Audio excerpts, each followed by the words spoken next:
dimly perceive that whilst everything around me is ever changing, ever dying, there is underlying all that change a living power that is changeless, that holds all together, that creates, dissolves, and recreates.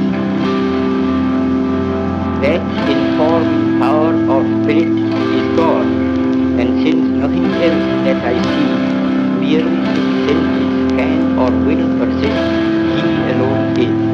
And is this power benevolent or malevolent? I see it as purely benevolent, for I can see that in the midst of death, life persists. In the midst of untruth, truth persists. In the midst of darkness, light persists. Hence I gather that God is life, truth, light. He is love. He is the supreme good.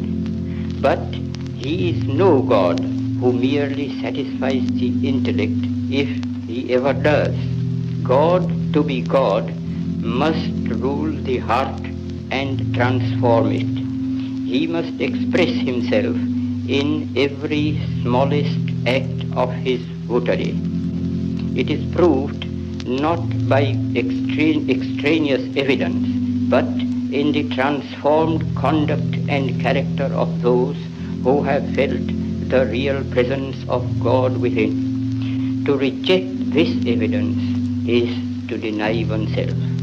This realization is preceded by an immovable faith. He who would, in his own person, test the fact of God's presence can do so by a living faith. And since faith itself cannot be proved by extraneous evidence, the safest course is to believe in the law of truth and love.